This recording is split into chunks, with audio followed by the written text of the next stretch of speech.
right, well, good morning, everyone. We're going to go ahead and get our Sunday school started. So if you want to find your seats, we are excited for what the Lord has for us today. We've got the Williquettes with us, and so we're excited to hear what God is doing through their ministry. And so we want to give Brother Scott as much time as we can so that he can show us some pictures and share with us the work that God is doing through him. So we'll go ahead and pray this morning, and then we'll introduce Scott, and he'll come on up and share some of that ministry. So is there anything we can pray for you? Any prayer requests that you'd like to mention this morning as we open in prayer? Anita?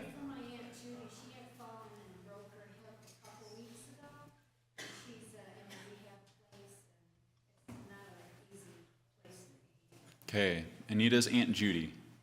Fallen and broken her hip. We'll pray for her.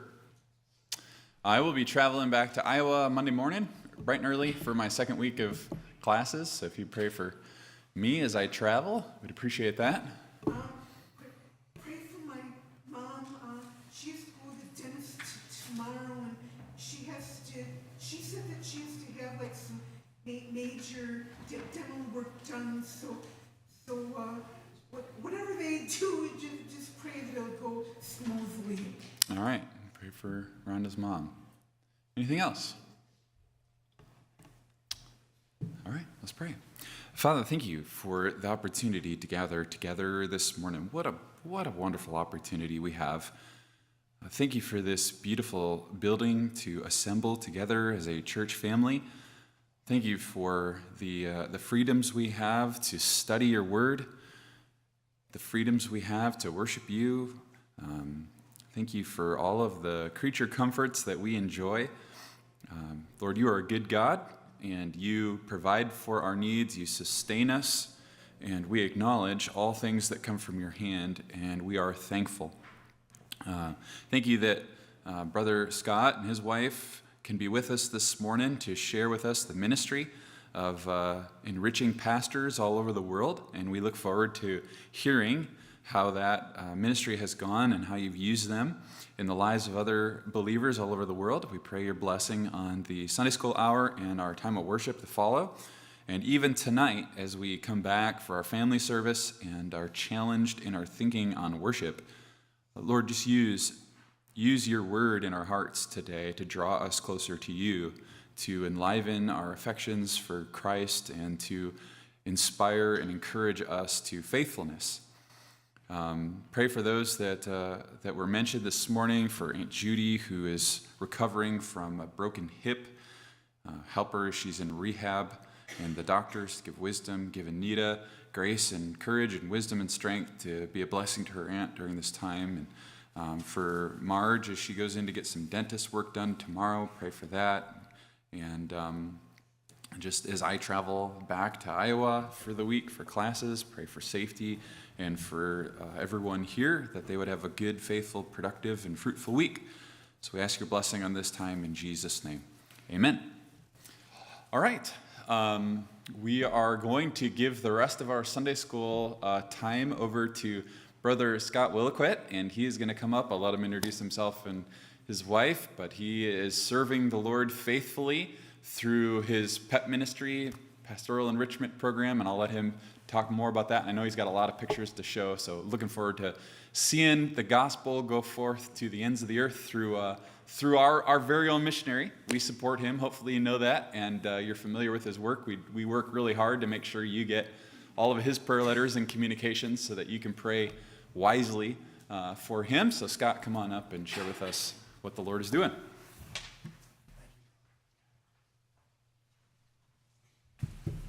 Well, good morning.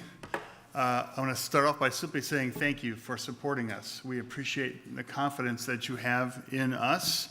And we haven't been here since 2018, I think was the last time we were here. So yeah, it's been a long time. So we're very glad to be here today. And I've got about 2 hours worth of pictures, and we have about 40 minutes to get through them. So we'll go through them quickly because I want to show you 3 different places. I've just returned from basically 3 different places: Chad, Africa, Kathmandu, Nepal, and then Ghana. And it just gives you kind of a feel for the kinds of things that we're doing. You might be wondering, why is he dressed this way? Because your pastor said I could. That's the bottom line. He said, yeah, I don't care what you wear. I was going to wear jeans and flip-flops, but I decided not to. This is what I wear in Chad. So last time I was in Chad was the hot season, 115, 120 degrees. So you have a choice. You either wear, if you're an American and you're dressed like an American, you're wearing a tie. You do not want to wear a tie when it's 115, 120 degrees. You just do not want to do that. So the other option is you dress Chadian. So I've been there over half a dozen times, and I've purchased, had custom made, really, these 3 Chadian shirts. This is one of them. Long and flowing and all that, and much cooler than wearing a tie. So if you're preaching there, you can wear this. And I said, well, hey, do you mind if I look Chadian while I'm there? He said, no, no problem. So that's the deal. I don't have to wear a tie today. I like wearing a suit and tie on Sundays personally. I think that's appropriate for me. But this is a change. So anyway, all right, we'll jump right in. This is on. I'm going to stand here because I'd like to look at what we're doing. Okay, so this is my wife Victoria. This is my wife Victoria here. And our 4 grandchildren. We now have a 5th. Anyway, that's the kind of thing we like to do. Have all the that's Asa, Evie, Adrian, and Barrett. And there's a new one. Evie has a brother, Edward. And so that's us in our house with all the kids. And boy, it gets to be busy when they're there. And we love it. Pastoral Enrichment Program. So if you don't know who we are and you're not getting our emails, so what I do is typically I send out pep talks every 2 months or so when I'm in the States. When I'm overseas, I will send out updates, and you've apparently been reading some of them here, and I appreciate that, to kind of know what's going on when we're different places. So if you'd like to receive those, there's a sign-up sheet back here. All I need is your name and your email address legibly written. It's so hard to read people's email addresses sometimes. They just kind of scribble it out. So if you'd like to get that stuff, we can get that to you. So Pastoral Enrichment Program, enriching the mind, encouraging the spirit, enhancing the ministry of pastors, church leaders, ladies in the churches who are involved in ministry, reaching future generations by training God's shepherds. So this is the gospel, reaching future generations. This is how we do it. We don't go there, go to these places to preach the gospel. We don't do that. When I'm preaching in a church, I may, but we're training. And the thought is this: we train men and leaders so that as they're better trained, they can train their people better. And my view is that the most useful tool in the hand of God for evangelism is a mature believer. So, we're helping to train the men who have little or no training. These are always third world countries. They don't send us to fun places. It's always third world countries. Bugs, big bugs, they eat the bugs. Those are the places we go, okay? So these men that we're training, there are Bible colleges, different places, and more are popping up, for which we're grateful. But we're training men who can't go to Bible college. They don't have money, or they don't have enough education in their own country to qualify to go. Or they don't speak the right language to be able to go to that Bible college across town. There's multiple reasons why a guy might not be able to get trained in that way. So we go and train men. Some of them already in ministry, some of them wanting to be in ministry, right? So this is Paul's second and third missionary journeys. We see ourselves as doing that. Paul's second and third missionary journeys, he went back to confirm, to disciple, to better train the men and the people in the churches. That's what we're doing. We're going back to train. We're not reaching unsaved people, typically. We're training believers. So again, people ask, where do you go? Any place that's third world. Like I said, bugs, big bugs, they eat the bugs. Hot, normally. Not always, but often hot.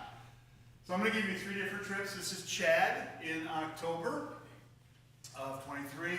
So Chad so right here is Central African Republic. You know why they call it that? It's right in the middle, yeah. And there's Chad. Chad's north. We're going to be looking at Ghana a little bit later, which is right here. So there's Chad. And you land here in Jamena, largest city, and you travel down the side. This is where we teach. Typically 150 men, 140 men, 140 people, some ladies, maybe 15 ladies, most men. And you either take a MAF flight, MAF, Missionary Aviation Fellowship flight, which is very expensive but short, 2 hours. Or you take the bus, which is 15 to 20 hours of agony. and 120 degrees and smells that will curl your nose hair. Okay, so that's what it is. So this was a MAF flight situation. We took a MAF flight. Chad's very flat. Your cell phones work really well there because there's nothing in the signal. It's really flat. Okay, I'm going to give you some different times of year very fast. End of the rainy season, 94 to 98. Things are green, so I'm going to go through these quickly. This is end of the rainy season now. Very nice, beautiful, luscious. Everything's green.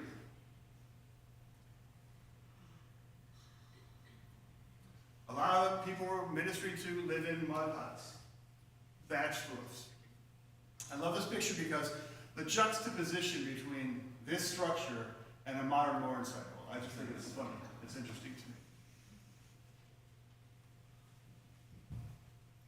Dry season, really hot. Everything's brown. There's not much green there. I mean, look at those poor cattle. What are you eating? I know I'm going quickly, but I want you to be able to see everything. So again, the same villages that were green, months before are now just everything's brown. So this is a great picture because it kind of shows you the dynamic. So in Chadian life, one of these huts would be the parents, and the kids would live in the other huts. Okay? As far as sleeping, basically sleeping.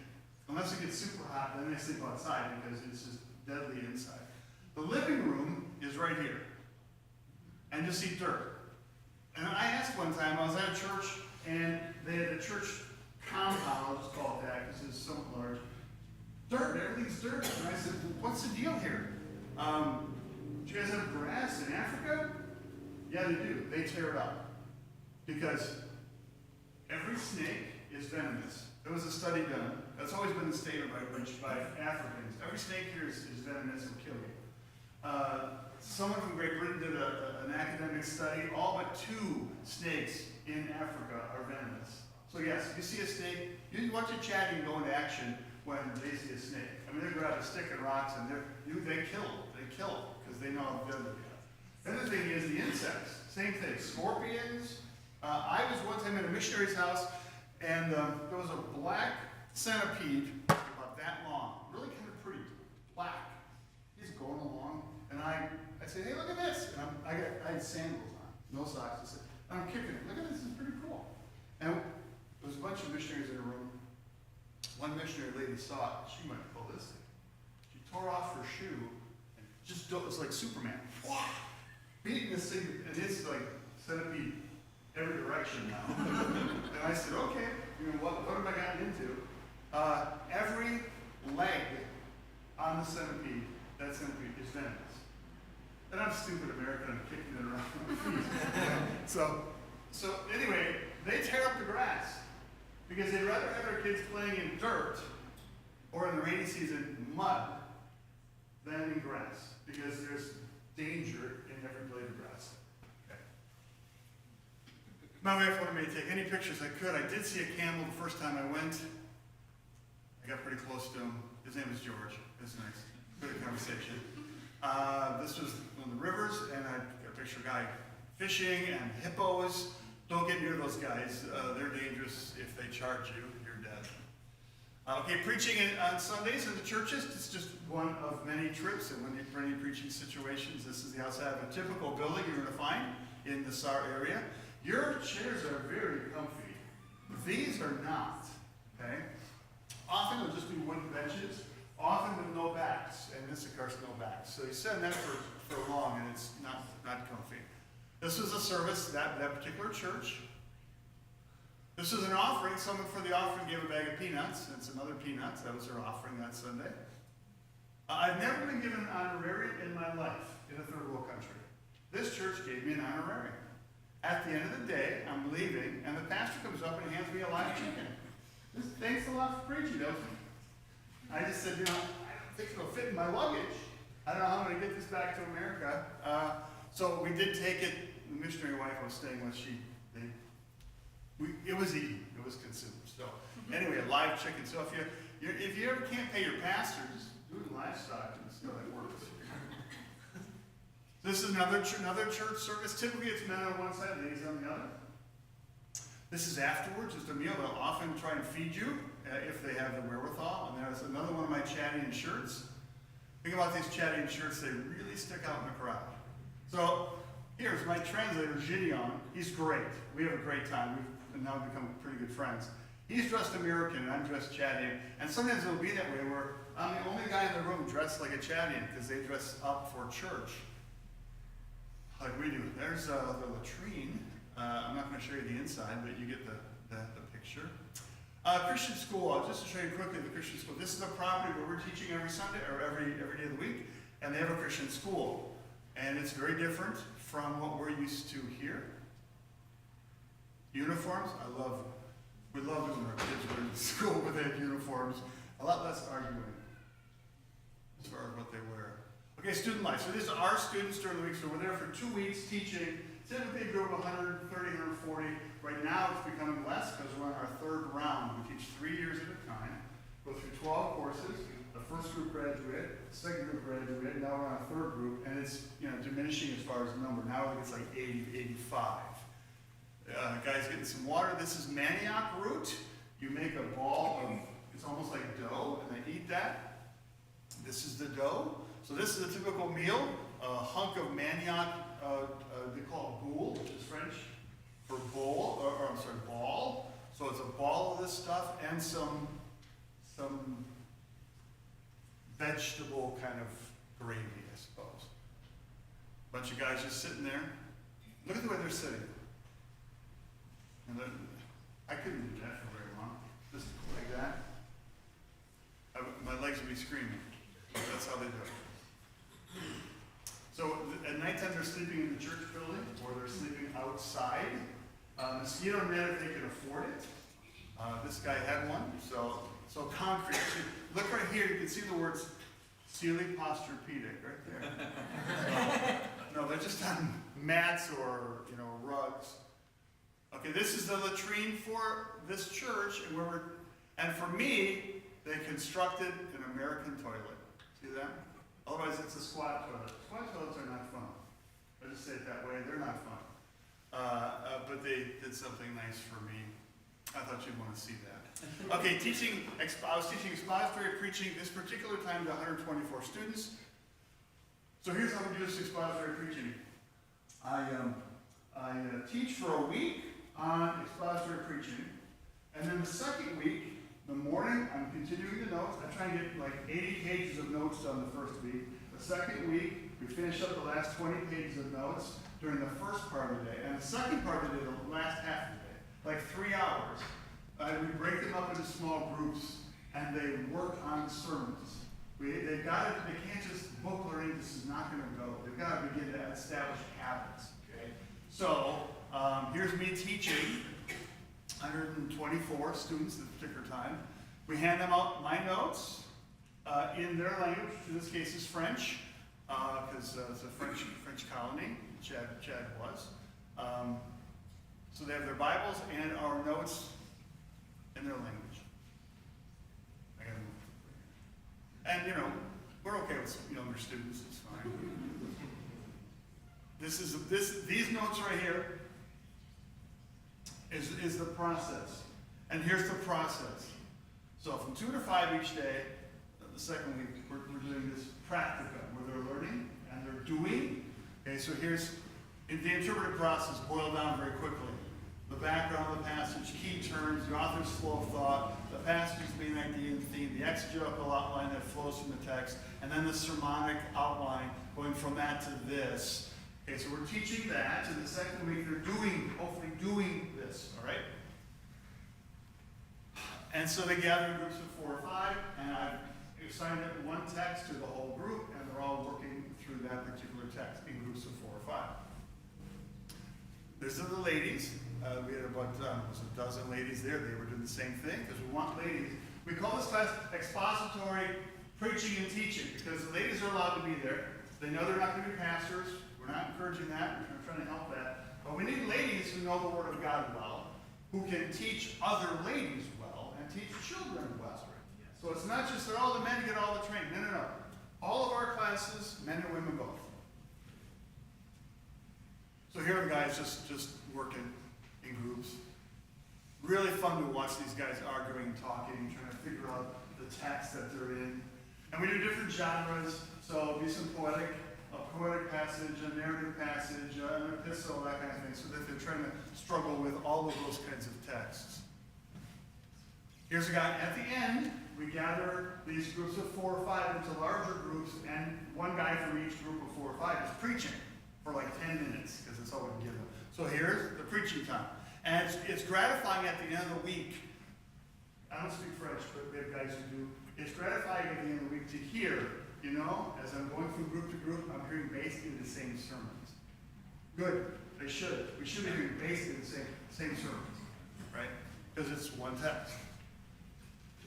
All right, now we're going to make a switch here to teaching in Kathmandu, Nepal. Very different place. So, Kathmandu, Nepal is, I can't picture it, somewhere right there. Okay? And this is a mountain range. Who knows what mountain range this is? Oh, you're as bad as me. The Himalayas. Okay, there's Nepal right in the center. So it's in a mountain range. I wish I could say I took this picture. I took this picture. No, I wish I could say I took it. I stole it off the internet. It's a gorgeous area. This one too, I lifted off the internet. So life in Kathmandu, any place you go, it's on hills and mountains. It just is.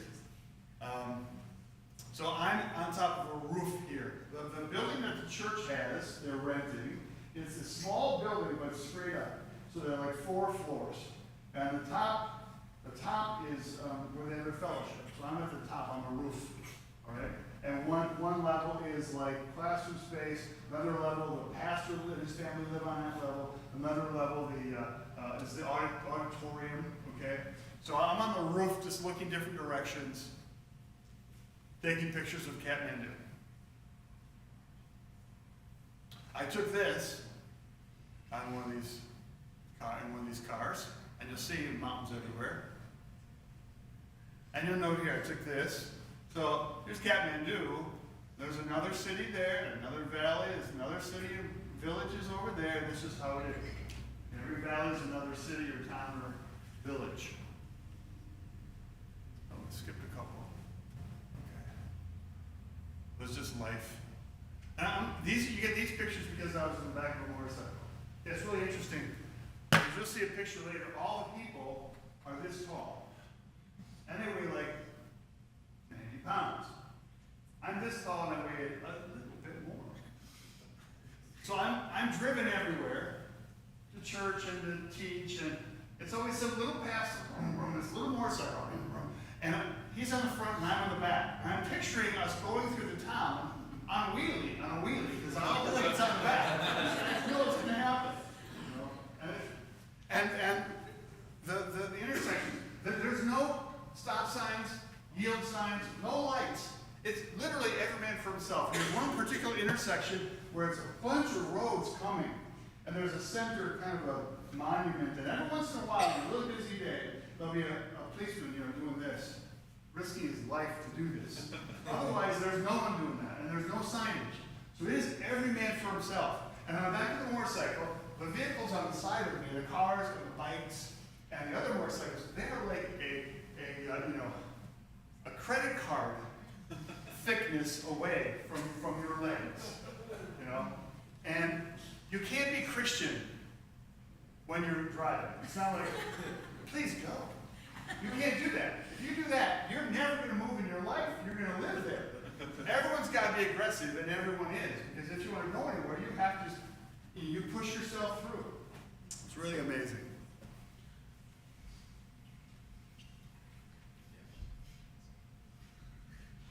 Now, when we get to the Ghana pictures, you'll see more African, very different. I haven't seen any women here in America shopping like that. Interesting way to do it. Okay, this is just an average shop, butcher shop. Now, we were there, it wasn't warm out, so there was limited amount of flies. But in the hotter weather, there's flies everywhere, of course. I just thought this was cool. Eggplant, I don't want to eat eggplant, but sure it's pretty. So, some of you probably love eggplant. So yeah, you got vendors on the streets, all these places we're going, there's vendors, selling stuff. Okay, preaching to 40 or 50 believers on a Sunday morning. I'm wearing a fleece. It was cool there. This is not shad. It's cool here. It was around December, so you see all the Christmas decorations. This is them taking up the offering at the end of the morning. This is a good way to take up your offering. You have a bunch of people just sitting on the floor. Accountability is pretty easy. No one's slipping money anywhere. I mean, it's all being counted. And little kids are watching, and, worked out very well for them. So teaching during the week now. So the reason I'm showing you this is everything's on a hill or a mountain. So this is how steep, see this building? This is how steep this is. And every day I'm walking up this. I kept telling my wife, I'm going to have a heart attack on this little road heading up to where we're teaching. So this is right here, this is about halfway. Right about here every day, I hunched over and tried not to have a heart attack. And then eventually made it. So this is nicely carpeted, and the reason it is because people are sitting on the floor, as you'll see. This is Pastor Gore and my translator, I can't remember his name, it's the first time I met him, and I'm teaching. And a smaller group, not the same as what we had in Chad. Gore is there to put stuff on the board as we need it. So now you see the group, men on one side, ladies on the other. And the size of this group changed every day because work schedules are changed, and the guy couldn't come today, but it'll be here tomorrow kind of thing. And of course they're on the floor, and no shoes. And they're all dressed for cooler weather.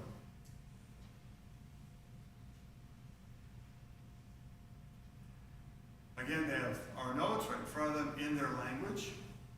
So lunch and fellowship. So I want you to notice this is a bowl of fish, and here's a fish head. You see the eye right there? Right here. There it is. I'm not a fish person. Missionaries need to be fish people. I'm not a fish person. Some of you might love fish. Just the smell. If my wife decides she's going to have sardines, I leave the house for a week. It's just, the smell just is everywhere. My wife and my dog, they love sardines, not me. I just don't like fish, okay? So here's fish, and we're having a bowl of fish.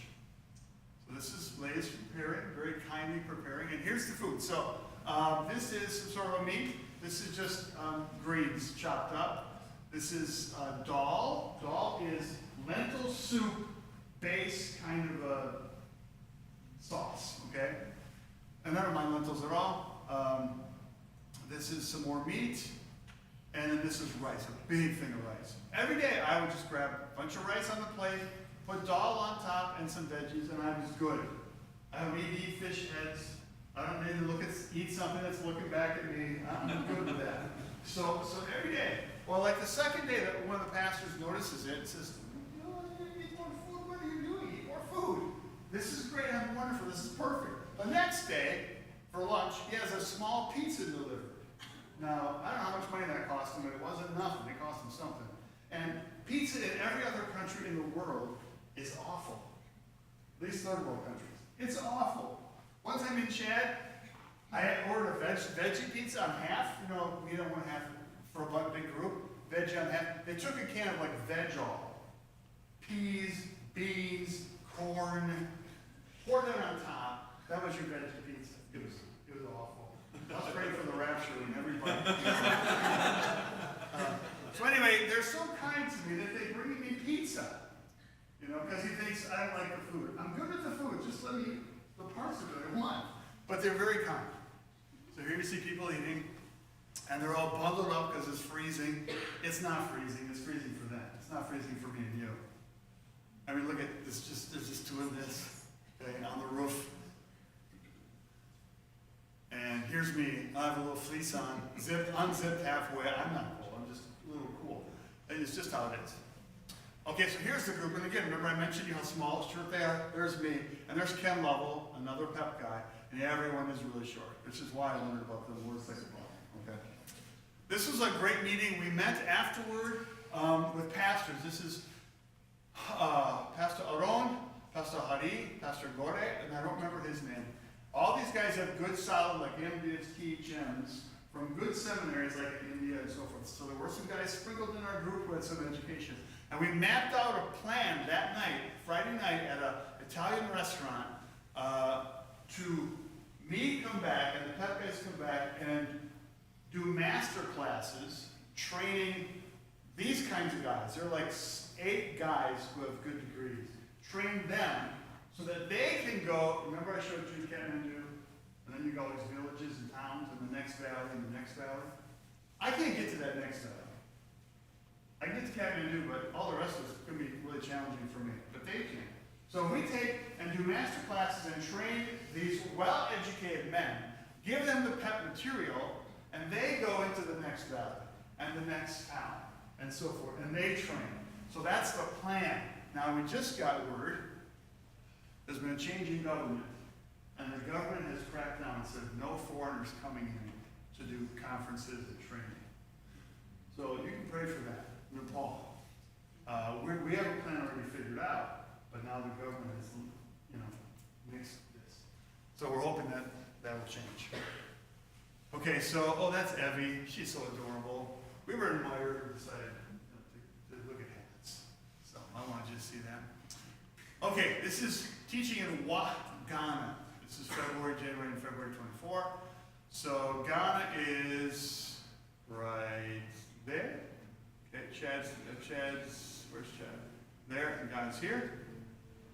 So you fly into Accra, and Wa is up here. Such a small town, it's not even on the map. Okay? So you take a flight from here to there. Life in Wa, very similar to Chad. Ghana is much further along than Chad. Economy, road system, just everything's a little better. But shops, small shops, most of the shops are like one thing. You go here to buy kitchen stuff. You go here to buy car stuff. It's not like Walmart or Meijer or whatever else, Costco. You can get everything in one place. This is not how it works. We were stopped getting air in our tire. His guys putting air in the tire. Just look, dirt. Real common. Well, if that kid was on my motorcycle, I would have a rope, like, I'd have run his arms and, holding on. I don't know how they do this. Kids holding on for dear life. There's some ladies just right off the street, and their work you go from the road, just walk and see them outside. They're outside working on this, making beautiful fabric weaving.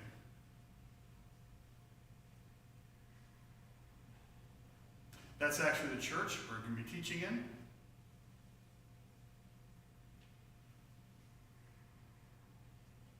We have life really easy here.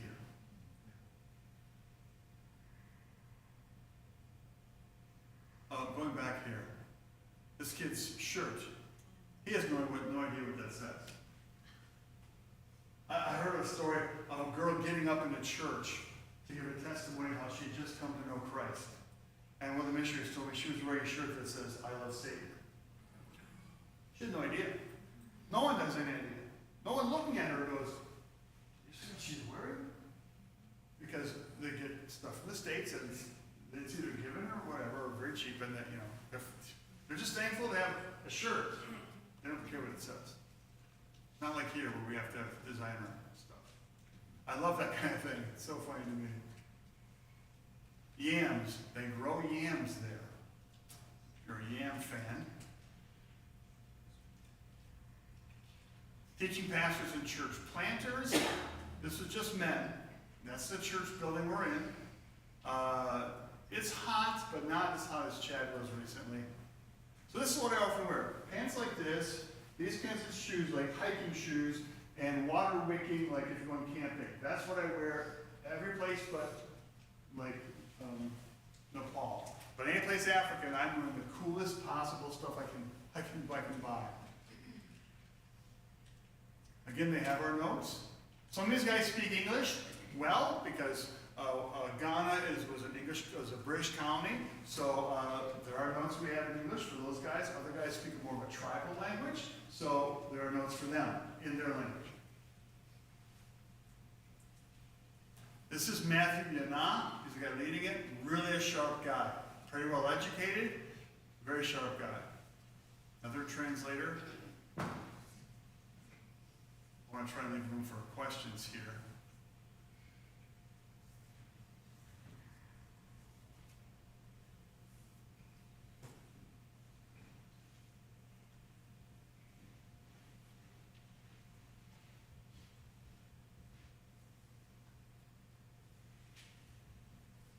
Eating in fellowship, so the Q&A. So lunchtime under a big tree, it was this enough of a breeze there that kind of helped. Reading rice and whatever else they have under this big tree, and that ends up being the Q&A time. No matter where we go, there's going to be a Q&A time. At the end of the day, or in the middle of something, there's going to be a Q&A time, obviously, because there's a lot of questions. And some of the questions are way, you can't control them, they're everywhere. Okay, so here's some fish, and as you know, I love fish. This is some bull, similar to what you saw in Chad, in a plastic bag. So ladies about a mile away, we're in a house preparing all the lunches, okay? So first day they're giving us fish, big hunks of fish, you know, and all three of us, the three of us, two of us from the U.S., Mike Hickson, do you know Mike Hickson? He was with me on this trip. And another guy who's from Africa, but was also Caucasian. All of us looked at each other and said, I hate fish. You too? Oh yeah, all three of us hate fish. So the first day, they're serving us these big hunks of fish. And every other guy's got this little piece. And we're, you know, thank you, we don't need, no, we're fine. Just give us the smallest piece. You know, the smallest piece you can come up with. So I think this was my piece right here. And, you know, it's burnt. I'm okay with burnt. So you're peeling off the scales, you're managing the bones, and I milk that little piece of fish, you know, for the whole time. Because I don't want them serving me more, which they will. So, you know, they're very kind and very generous. This is goat. Last night I was there, I had goat. Here's bull again, basically, and this is kind of a peanut sauce. I ate that. I tried to eat the goat. It is so hard, it's like leather. And I was working on that.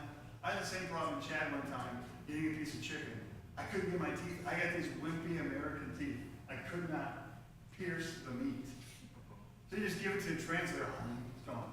You know, give it to someone chatting. They have no. I think they sharpen their teeth every morning. But anyway, I tried the goat, or just couldn't. I couldn't chew it.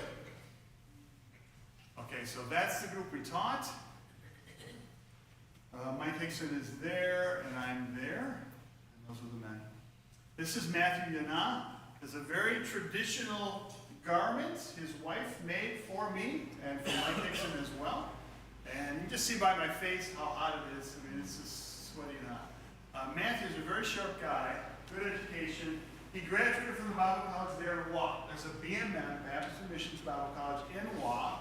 He graduated from there. He then went off to Zambia, Phil Hunt's school, if you know that school, a good school.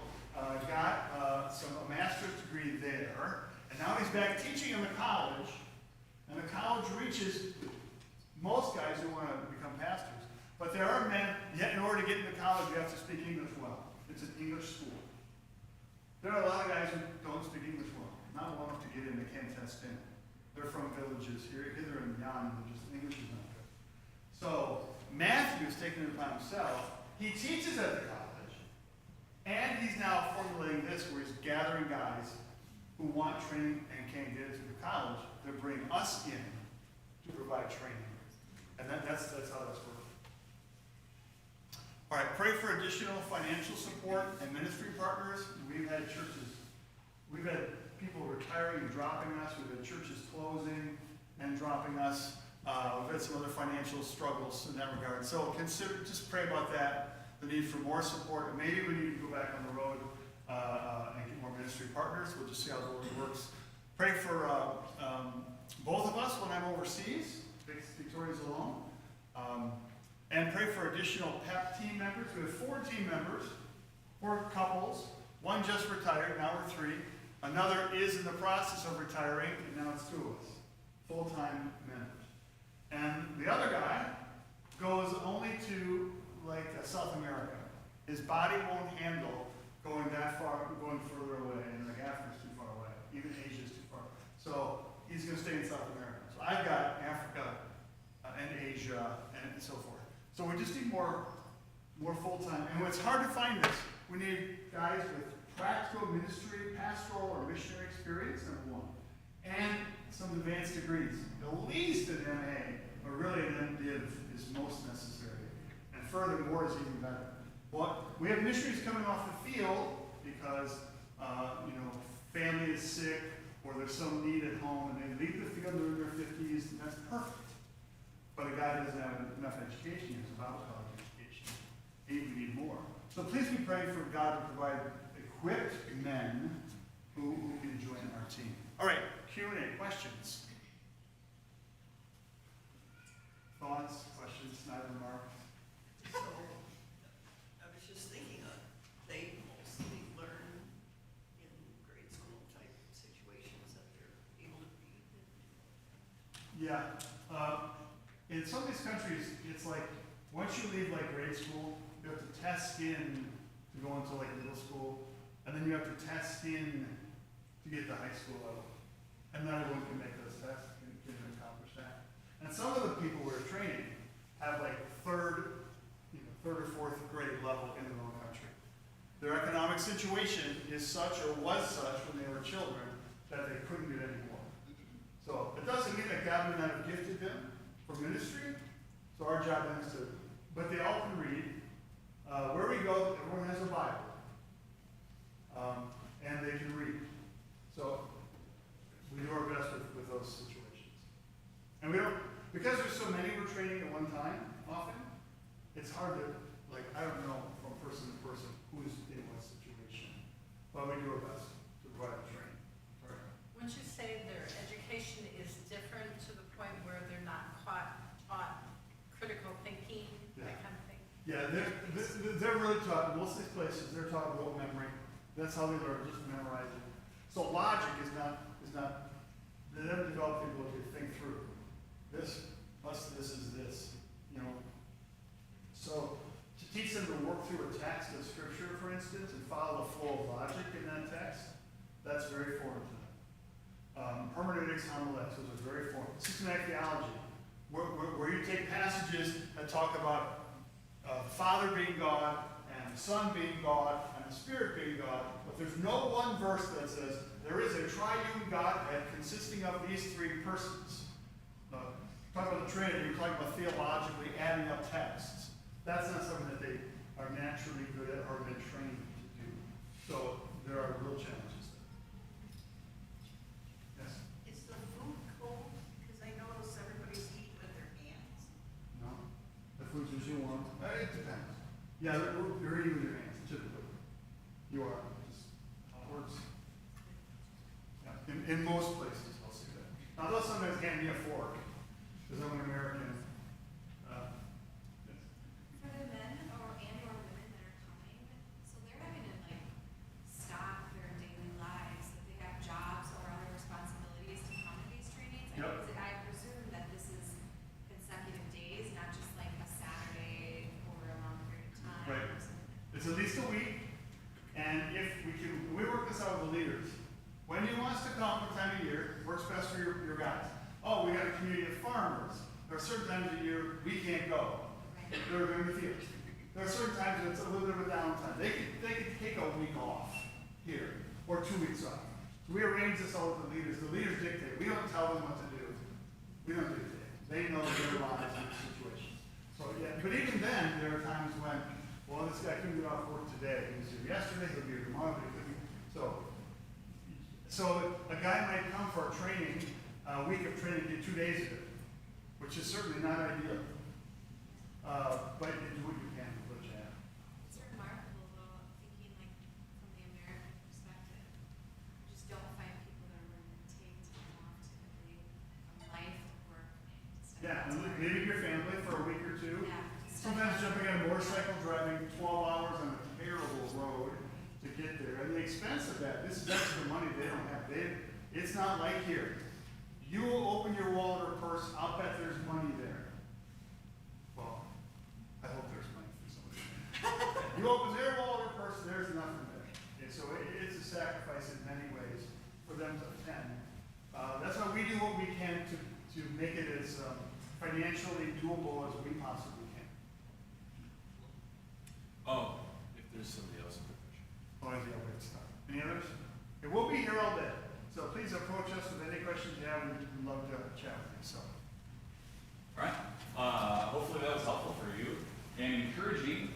As you partake in giving to gospel ministry, you've got to share in what Scott is doing in reaching these men. And the exciting thing to me is he's teaching men that are going into the country that are teaching others. So you want to talk about the impact and the reach of gospel ministry. You have a part in that when you give to missionaries like Scott. As God works in your heart and enables you to give to gospel ministry, boy, just do that willingly, cheerfully, have that eternal perspective. I want to be able to see the gospel go to the ends of the earth more and more. So ask him lots of questions, bombard him, make sure you get on his email, sign up so you get his letters, and appreciate having him here. So we'll take about a 10-minute, 15-minute break, and we'll come back together for our worship service here soon.